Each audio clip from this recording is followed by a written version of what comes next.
नमस्कार, आप देख रहे हैं सियासत नगरी। मैं भारत पंचवाल आपका स्वागत करता हूं, जहां हम लाते हैं राजनीति के गलियारों से ताजा और दिलचस्प खबरें।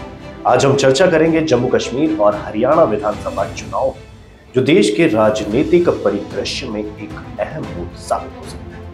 चुनाव आयोग ने हाल ही में जम्मू कश्मीर और हरियाणा विधानसभा चुनाव की तारीखों का ऐलान कर दिया है। जम्मू कश्मीर में 3 चरणों में मतदान होगा। 18 सितंबर को 24 सीटों पर, 25 सितंबर को 25 सीटों पर और 1 अक्टूबर को 40 सीटों पर। वहीं हरियाणा में 90 सीटों पर एक ही चरण में चुनाव होगा और परिणाम 4 अक्टूबर को घोषित किए जाएंगे। इस चुनाव का महत्व इसलिए भी बढ़ जाता है क्योंकि लोकसभा चुनाव के बाद पहली बार बीजेपी और कांग्रेस चुनावी मैदान में आमने सामने। हरियाणा में तो यह सीधी टक्कर है जो बीजेपी और कांग्रेस दोनों के लिए एक बड़ी परीक्षा साबित। हरियाणा विधानसभा चुनाव को लेकर बीजेपी और कांग्रेस दोनों ने अपने अपने मोहरे तैयार कर दिए हैं। बीजेपी ने चुनावी प्रचार की कमान प्रधानमंत्री नरेंद्र मोदी और अमित शाह के हाथ में सौंपी। जैसे ही चुनावी तारीखों का ऐलान हुआ, बीजेपी की रणनीतिक बैठक का दौर शुरू हो गया। बीजेपी के लिए हरियाणा में मुख्यमंत्री मनोहर लाल खट्टर को नायब सिंह सैनी से बदलने और ब्राह्मण वोटरों को साधने के प्रयास किए जा रहे हैं।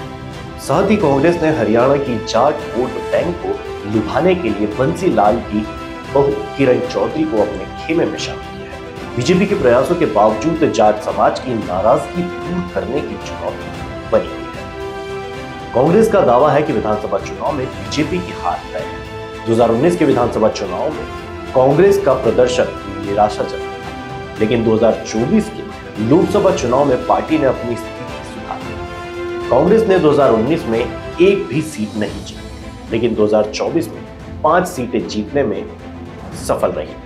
इसके साथ ही कांग्रेस का वोट शेयर भी बढ़कर 43.67% हो गया है। इस सफलता को लेकर कांग्रेस का कहना है कि विधानसभा चुनाव में भी उनकी वापसी निश्चित है।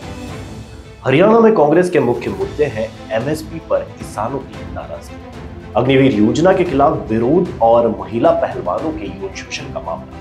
कांग्रेस का कहना है कि ये मुद्दे बीजेपी के खिलाफ व्यापक जनाक्रोश का कारण बन सकते हैं। बीजेपी ने इस मुद्दे को नकारात्मक प्रचार के बजाय सकारात्मक प्रचार में बदलने की कोशिश की है। नायब सिंह सैनी की नियुक्ति, ब्राह्मण चेहरों को शामिल करना और जाट समाज के बागी नेताओं को पार्टी में लाना, ये सभी कदम बीजेपी के सामाजिक इंजीनियरिंग का हिस्सा है। जम्मू कश्मीर में विधानसभा चुनाव 10 साल बाद हो रहे हैं। परिसीमन के बाद जम्मू कश्मीर की सीटें बढ़कर 90 हो गई है। बीजेपी ने पिछले 5 सालों में जम्मू कश्मीर में अपनी मिसाल बिछा दी है और क्षेत्रीय दल भी चुनावी मैदान में बीजेपी से बदला लेने के लिए तैयार है।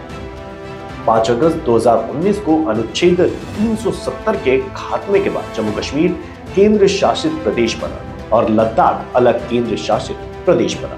यह चुनाव इस नए राजनीतिक परिदृश्य में पहला बड़ा इम्तिहान होगा। जम्मू कश्मीर के क्षेत्रीय दल और कांग्रेस दोनों ही बीजेपी के खिलाफ अपने अपने तरीके से चुनावी रणनीति तैयार कर रहे हैं। 4 जून को लोकसभा चुनाव के परिणाम के बाद और तीसरी बार प्रधानमंत्री पद की शपथ लेने के बाद नरेंद्र मोदी ने जम्मू कश्मीर का दौरा किया। यहाँ उन्होंने युवाओं को नियुक्ति पत्र सौंपे और 1500 करोड़ रुपए के 84 प्रोजेक्ट का शिलान्यास किया। बीजेपी का मिशन इलेक्शन यहीं से शुरू हो गया था। बीजेपी पीडीपी गठबंधन के बाद जम्मू कश्मीर में राजनीतिक स्थिरता के प्रयास किए, लेकिन 2018 में पीडीपी से समर्थन वापस ले लिया और राज्यपाल शासन लागू कर दिया गया। अब जम्मू कश्मीर में चुनावी जंग और भी तीव्र हो गई है। बीजेपी ने यहाँ राजनीति को नई दिशा देने की कोशिश की, तो क्षेत्रीय दल भी अपना किला बचाने की पूरी ताकत लगा रहा है। यह चुनाव केवल भाजपा और कांग्रेस के लिए ही नहीं, बल्कि जम्मू कश्मीर और हरियाणा के राजनीतिक भविष्य के लिए भी एक महत्वपूर्ण मोड़ साबित हो सकता है। बीजेपी ने अपनी चुनावी बिसात बिछा दी है, जबकि कांग्रेस और क्षेत्रीय दल भी अपनी पूरी ताकत झोंक रहे हैं। 4 अक्टूबर को चुनाव के परिणाम घोषित होंगे और तब पता चलेगा कि यह राजनीतिक जंग किसके नाम रहती है। तो ये थी हमारी आज की खास खबर सियासत नगरी पर।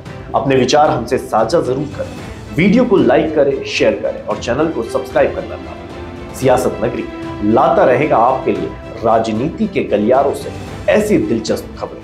तब तक के लिए धन्यवाद।